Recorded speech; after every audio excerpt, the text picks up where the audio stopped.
Welcome to Legal 123s with ByrdAdatto. Legal issues simplified through real client stories and real-world experiences. Creating simplicity in 3, 2, 1. Welcome back to another episode of the Legal 123s with ByrdAdatto. I'm your host, ByrdAdatto, with my co-host, Michael Byrd. As business attorneys for healthcare practices, we meet a lot of interesting people and learn their amazing stories. This season's theme is the business of medicine today. Brad, gone are the days of Grandpa's medical practice with the paper charts and old school treatments. We've been confronting the business and healthcare issues faced by the modern medical practice. Michael, I want my MTV. Oh, my goodness. I got a little frog in my throat there, huh? Right out of the gate, you have embarrassed and dated yourself and confused our listeners. First off, Michael, if the audience does not know that phrase, please pause this podcast, go to your trusted Gen Xer and ask them what it felt like to watch television before there were like algorithms that were judging you and telling you what to watch. Yes, Brad, MTV was an iconic part of the 80s and 90s, which was, for our reminder, last century, as my kids will tell me. Probably. And Michael, did you we kind of probably, maybe we should have a moment of silence on this podcast, because in case you did not know, as of New Year's Eve of 2025, MTV's music channel officially went dark. It's true. It's true. Yes. Nearly 45 years of music television gone. I read that the primary culprit was YouTube, that has become the place of choice for music videos. Well, as you said, gone, finito, mic drop. They signed off with the video that actually launched MTV in 1981. The one that started all, believe it or not, was called Video Killed the Radio Star. That was the first video. And I mean, even MTV got a little nostalgic there. Very full circle moment. Yes. And I want to be clear for the record, and this may shock people, I was actually not a huge MTV watcher. What about you, Michael? I went through phases. In the early years, probably like early high school, I felt like I would watch it a decent amount, but it wasn't a mainstay, especially when I got distracted in college by more fun things. But I am a little surprised you're an 80s kid and didn't watch MTV. Look, I sampled MTV, but unlike fine wines, it just never became part of my routine. Okay, well, Brad, I don't think I've ever heard someone describe their fondness for wine to be a, quote, routine.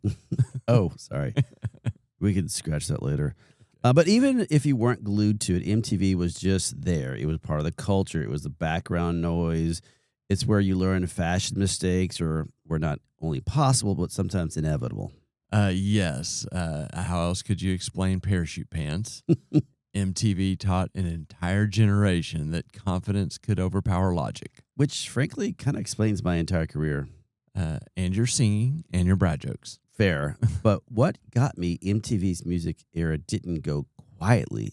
It felt like a meteor. It just and you kind of said this earlier, between the streaming and changing consumer behavior, reality TV, music just kind of started phasing away, and then it was like a sledgehammer gone. Well, you and I have got a blind spot because we don't get reality TV. So it's strange that it survived and that music videos did not. Which is wild, because MTV was like the place where music told stories. Maybe we could start our own ByrdAdatto music video channel. Okay, now we'll add that confidence thing to you trying to add both dancing to your bad singing. Yeah, that's pretty fair. Before MTV, had anyone even heard of the term VJs? Probably not, and probably people that don't know what you're talking about right now. That's a video jockey, which is the old term for a disc jockey, DJs, which people do know. Yeah, I mean that was where the VJs came from. Yeah, and the original MTV VJs who launched the network on August 1st, 1981 were Nina Blackwood, Mark Goodman, Alan Hunter, Martha Quinn, and J.J. Jackson. However, the VJ that really eventually became the face of MTV was Carson Daly. It's crazy that I can still remember these people all these years. Yet I can't remember why I went into the kitchen this morning. But we actually got to see Mark Goodman a few years ago at the Medical Spa show. That we sure did. 80s theme party. Yeah, I guess the point is nostalgia is great. I love the memories. I love that MTV closed the loop perfectly, but perhaps that the survival we won't remiss too much about because they had to adapt. Yeah. Well, let's adapt into today's story. What do you think about that? I like that. Okay. Well, our story today starts with a nurse practitioner who's smart, capable, hardworking. She lives in Chicago, Illinois, and we'll call her Miss Quinn. All right. Shout out to our Chicago office. Is that part of the story? Sure. I don't know. Okay. And, of course, Miss Quinn seems to be an ode to that list of VJs that you just listed. Yeah. Martha Quinn. There you go. So Miss Quinn had earned her independence in Illinois as a nurse practitioner. Illinois is one of those states that, based on the changes in law several years ago, recognized that certain advanced practice nurses could get their independence. She had the education, she had the credentials, and she was ready to open her med spa, which she actually called NTV Wellness Center. So that's an important kind of beginning of our story. We have a qualified, independent nurse practitioner ready to build her business and serve her patients. Yeah. But as all great stories, conflict was brewing. So Miss Quinn calls us and says, "Hey, I'm an independent nurse practitioner. I have this wellness clinic without any, and I don't have any supervision. And the law says so. So I'm good to open my own kind of wellness clinic, right?" And she actually used the term med spa by accident, though. Gotcha. Okay. All right. I'm with you so far. Yeah. And so here's where the plot kind of changes a little. One is we told her she couldn't use the term med spa because she's not medical. But two, Illinois has granted certain NPs independence under the nursing board rules. But the medical board rule states that because of the court practice medicine, or as you know, we call CPOM doctrine, weren't exactly rewritten to match. It was like there was a legislative update on one part of the operating system where you get to tell the rest of the computers to do something. And then the other half was like, yes, you're independent, but the other half is like, yeah, but there's a 404 error and must have physician involved. And I'm going to give like a kind of a cautionary warning to our audience that we're about to just delve into some complicated nuance as we talk about this. And this is a hot topic that permeates, in multiple places we'll get to. So first, let's start with CPOM, you mentioned. So corporate practice of medicine is, as we've talked about on prior shows, a law that says that if you're practicing medicine, that you have to be physician-owned, or maybe there's some exceptions to that, but that's the general principle. And Illinois CPOM says only physicians can own and control medical practices. So even though independent NPs can practice independently, importantly, they cannot own a medical practice. Well said, sir. So Ms. Quinn said, but that makes no sense, which we said, yeah, well, welcome to the real world. Yeah, this is, where that legal friction that I alluded to really shows. The nursing board authorizes, independent practice for certain NPs, but the medical board defines the practice of medicine broadly. So when if what an NP is doing is considered a medical act, the practice of medicine, even if it's authorized under nursing laws, they're at risk of practicing medicine. Yeah, and when you're practicing medicine in CPOM state, guess what? The CPOM rules still apply. It was like the medical board, nursing board were two divorced parents maybe giving totally contradicting instructions to their little kiddos. Yeah, and the NP is the child stuck in the middle of this kind of risk scenario. Yes, and now here's where things get a little wilder. So MTV Wellness Center, Mrs. Quinn had a good friend. Let's call him Mr. Daly. He's a physician assistant, and he really wants to join her growing practice. And I should have said that she did open it, and it was being successful. Gotcha. And so this is the moment the law kind of, quote, throws the chair through the window. Yeah, and this is because PAs are not independent in Illinois. They must be supervised by a physician, not an NP. And when a PA is supervised by a physician, they must practice in a medical practice owned by a physician. So if we think a moment back, like what she was doing before was confusing, but there's a world where, what she's doing is maybe considered the practice of nursing. She's staying in her scope. Mm-hmm. And so you have this position to take that you're not providing medical services, so you don't trigger into the CPOM. Well, you introduce a PA in, and now we're really squarely facing off with the corporate practice of medicine and the need for, a management services agreement. Yeah, and that's a great point. And for audience members, I know we're kind of moving pretty quickly here, but what Michael just said is really important is because she was independent and autonomous, so long as she stayed in her lane with her formal education and advanced nursing and didn't use the term med in her practice, that is a gray area, but it feels like a very comfortable area for most nurse practitioners in Illinois. But the moment we start bringing medical in the name and or people who are licensed on the medical board, that's where, as Michael says, that triggers this whole new legal structure, the MSO model. Yeah, and it goes back to your point about these conflicts. You had said earlier that the practice of medicine is broadly defined. Right. So you're, originally saying, okay, I'm staying in my lane, using your words of being an NP, but what they're doing, those various services are also defined in the practice as the practice of medicine. So, you have this, again, stay in the lane approach. Well, to your point, a PA being regulated by the medical board, that clearly defines services that are being performed by that PA as the practice of medicine, because that's where they get their license. And so that means that the practice is now practicing medicine, which means CPOM's involved. Right. And so as you can hear, audience member, here's the friction. She has a comfortable lane that she was in. She now wants to expand by adding other licenses in there. And we've said this before. It's the melting pot of licenses. There's wellness clinics and med spa. So Ms. Quinn, who was originally told, yeah, you're independent, suddenly hears, congratulations. You now need to restructure and have an MSO model. And a physician you don't really know yet has to actually come along and even though it doesn't have to supervise you, now needs to own a medical practice to be part of this equation. Yeah, I mean, I take just a moment to do a quick refresh on the MSO to your point. So think of it as two entities that Brad mentioned and an agreement, a management services agreement. So you have to have this physician, if it's the practice of medicine, which when you have the PA it is, you have to have a physician-owned entity with this supervision of someone you don't know yet.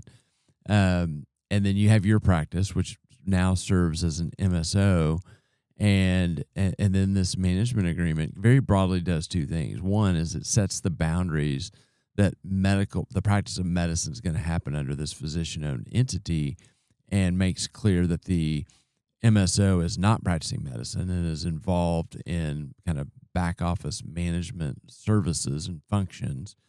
And then the second thing it does is makes sure that the flow of funds happens in a compliant way to accomplish whatever your arrangement is with this physician. And so there is a lot to unpack there that's not really for today's episode, but the bigger picture is that adding that PA makes it clear you need the MSO, which adds some complexity to the setup to make sure you're staying compliant. Yeah, and audience members, where people get kind of confused here is this is where the friction arises, where one statute is now allowing nurses to do something on their own, while another statute says that they can't do certain things, and it could be that's correct, or eventually it may not. They may change, but that's the speed of having documents that have been or legislative actions that have been the same for years and years and years. Add one element, but the rest don't catch up to the changes of that one element. So that's, again, these are these friction points that we're seeing as people get the independence. And for her, it was like, for her, she's hearing like now, and I guess going back to statute talk, it's like you upgrade the kitchen, but you're still using plumbing from the 1937. I'm so famished from trying to explain this confusing topic that I think we need to go into break for a moment, go to commercial. Is this where I get to have some alcohol to help? Some of that wine. Yeah. That's part of your quote routine. Yes. And then we'll come back and discuss what Miss Quinn's options are and further, get into this nuance of, kind of mid-level scope of practice and the impact of what they can and can't do. Many business owners use legal counsel as a last resort rather than as a proactive tool that can further their success. Why? For most, it's the fear of unknown legal costs. ByrdAdatto's Access Plus program makes it possible for you to get the ongoing legal assistance you need for one predictable monthly fee. That gives you unlimited phone and email access to the legal team, so you can receive feedback on legal concerns as they arise. Access Plus, a smarter, simpler way to access legal services. Find out more. Visit ByrdAdatto.com today. Well, welcome back to the Legal 123s at ByrdAdatto. I'm your host, ByrdAdatto. I'm still here with my co-host, Michael Byrd. And Michael, for those who don't know, this season our theme is the business of medicine today. All right, audience, as you've heard, we're tackling a tough topic to try to understand and explain. So we have independent nurse practitioner in Illinois, Miss Quinn, and she has MTV Wellness Center that she started. And so she started a journey realizing that her independence was not as clean and clear as she thought on being able to own her own practice. But nevertheless, after understanding risk, she did start her own practice. And then things got confusing when she added a physician assistant, Mr. Daly, and we talked about the impact that this has on this idea of what can be owned and what's the practice of medicine, what's the practice of nursing. And that's kind of where we left off. But so let's take a step back, Brad, and dive deeper into what's happening with nurse practitioners and their ability to practice independently, which is what we have with Miss Quinn. And then there's this concept of autonomously, which is a very expanded scope of practice, but usually has some element of supervision involved in other states. Yeah. And audience members, as you're about to hear, every state's going to be really different on this, and how they look at the rules and how they interpret it. So we just spent a little bit of time in Illinois with our good friend in MTV Wellness in Chicago. Let's jump down to Florida, Michael, and discuss the friction in Florida with nurse practitioners and their getting their independence. So in October of 2021, Florida did recognize that nurse practitioners with 3,000 hours within 5 years of supervised practice can become autonomous. And does that mean independent or autonomous? Or is that their use of autonomous is what we talk about when we talk about independence? Independence, yeah. Yeah. So that means, without getting hung up on the words, that they don't need supervision. Correct. Right? They can do it on their own. And so this was a big development. A lot of news came from it, and yet, there was some limitations. They actually have this grant of, for lack of a better word, independence to a few limited categories. So, for example, some of the categories where you can achieve this independence is primary care practice. That would include family medicine, general pediatrics, and general internal medicine. But Brad, I guess importantly, especially for this audience, was cosmetic medicine one of those categories? Nope. It was not on point. So if you go, as Michael was saying, if you look at the actual statute, it actually listed out a whole bunch of categories. So instead of you have independence all across the board, it was if you meet one of these categories, you can get independence. And dermatology and our cosmetic procedures were not listed in that category. Now, there may be some strong arguments that certain aspects of primary care practice that are broad enough to be included, like anti-aging, hormone replacement, certain skin conditions, would fall into that category of general internal medicine or general family medicine. So what are your thoughts on that? Yeah, I mean, I think that the thing that makes it confusing is that most people that are starting to add these elements of for lack of a better word, wellness services to their practice. They still offer traditional medical spa treatments like laser treatments or injectables, et cetera. And to be on the right side from a risk perspective, you probably need supervision, and that's a tough one because you're super autonomous, but finding the right kind of supervision in Florida is its own conversation we actually have talked about before, because they have a very nuanced statute on who can be a supervisor. Yeah. But to be clear, if the NP in Florida, like I said, doesn't fit neatly, they're not going to fall into this exception, and the compliant route is to have that supervisor. Yeah. So if you're just doing pure injections and fillers, you're not going to meet that exception in Florida, I think is the best way to kind of look at it. But Michael, now that we did Illinois, we jumped down to Florida. Let's move further north. Let's jump over to New York, home of Broadway bagels and very strict corporate practice of medicine rules.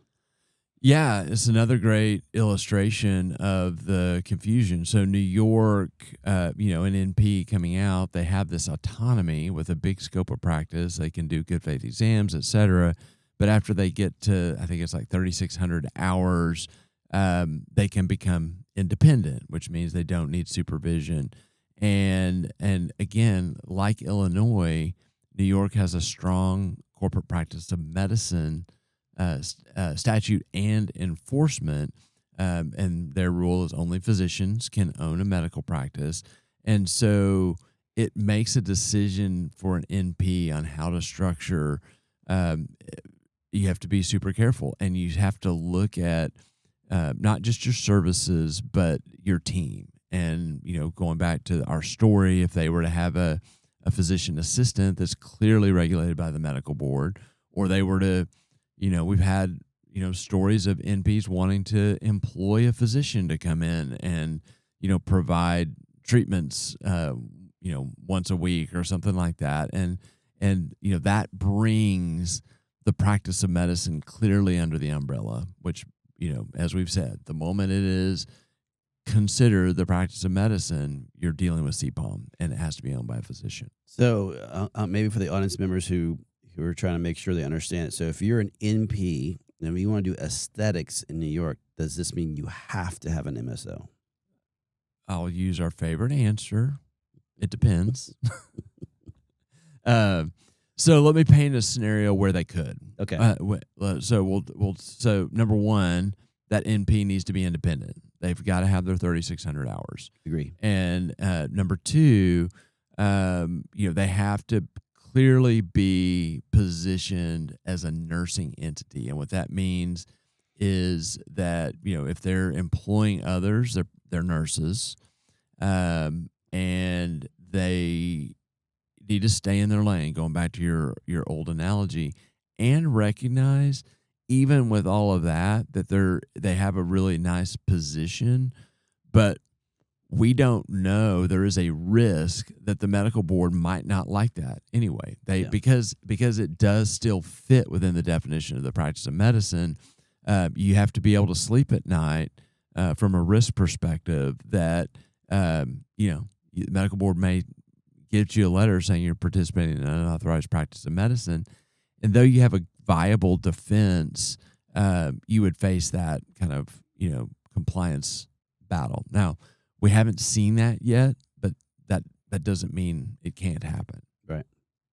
All right, Michael. So we've covered Illinois, Florida, New York. Let's jump out to the West Coast, jump over to California. And in California, they have updated the nurse practitioner laws there recently, creating categories where NPs can practice without physician supervision. But surprise, CPOM still remain untouched.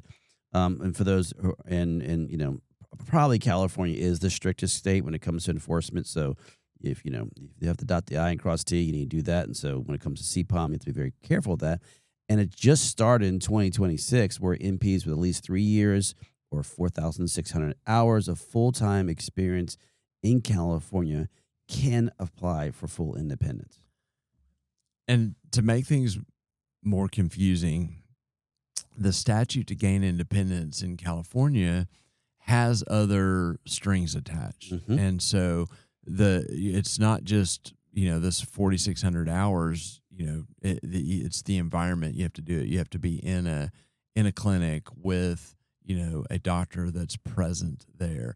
And so what we're finding is that, the types of, NPs in aesthetics are often not in an environment where they may have well more than this number of hours, but they're not on track to be able to gain this independence. And so that's causing a lot of friction too, because there's a lot of perception, that they would fit the mold based on their training and experience. And so they, might take a route to own their own nursing entity without physician ownership and not realizing, what risk they're signing off on.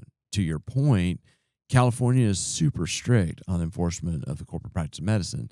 And so that means that in California, a physician has to own at least 51% of a medical corporation or medical a business that's practicing medicine.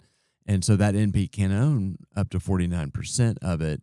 Of course, that's, not usually their vision. They want to own 100% of it. Yeah. And so we're kind of discovering a lot of inadvertent non-compliance by NPs that have happened since this statute has been passed, and there's an actually detailed process to become independent, an application that goes with that. And so it's actually not as opportune as some of these other states that we've talked about.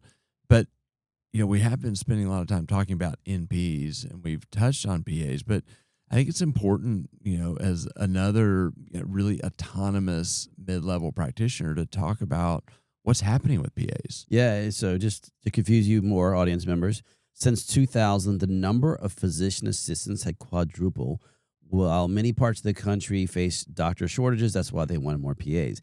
That means PAs are becoming more numerous and visible in the fields of medicine, primary care, and dermatology. There's a big piece of that. And there's some states that are moving towards physician assistants independence, where they've passed statutes where they don't have to have supervision. And so that's going to kind of add to that element. Yeah. And as we briefly discussed, in the start of the show, Illinois is like California's cousin, strong CPOM, but NPs are independent. And of course, there's conflicts there. They overlap, and especially when a PA or other medical provider wants to join the mix. Yeah, exactly. So, just this idea, physician assistants, I think, is going to be the next wave of change. But what we don't want to lose sight of is that physician assistants are most often regulated by the medical board. Yeah, correct. In some states like Oregon, New Hampshire, and Maine, PA now actually means physician associate.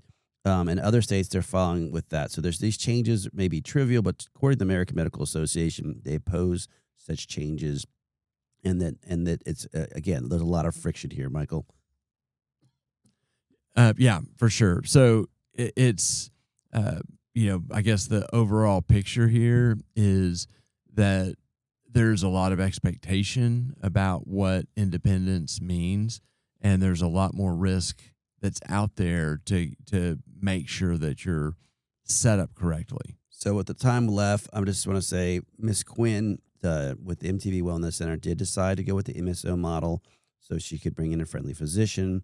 She could get Mr. Daly to come in, and she kind of saw it as a opportunity to grow it with in different ways that she could or could not with her limitation as a nurse practitioner. Well, I'm glad you led her to a nice, safe decision, Brad. Any final thoughts? Yeah, independence, as you said, does not always equal exemption from CPOM. And with legislative updates and these laws that keep changing, understand there will be some chaos that comes with it. There will be friction. And obviously, make sure before you go open it up and start hiring all your friends, make sure you stop and pause for a moment, because it can be very critical if you hire the wrong people inside of your NP clinic. Michael, final thoughts? Don't be MTV. They got caught by the changes in technology and the landscape, and they had to shut down.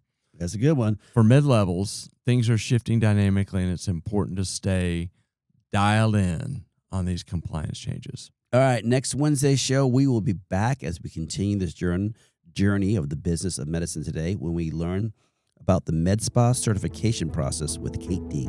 Thanks again for joining us today. And remember, if you like this episode, please subscribe, make sure to give us a 5-star rating, and share with your friends. You can also sign up for the ByrdAdatto newsletter by going to our website at ByrdAdatto.com. ByrdAdatto is providing this podcast as a public service. This podcast is for educational purposes only. This podcast does not constitute legal advice, nor does it establish an attorney-client relationship. Reference to any specific product or entity does not constitute an endorsement or recommendation by ByrdAdatto. The views expressed by guests are their own, and their appearance on the program does not imply an endorsement of them or any entity they represent. Please consult with an attorney on your legal issues.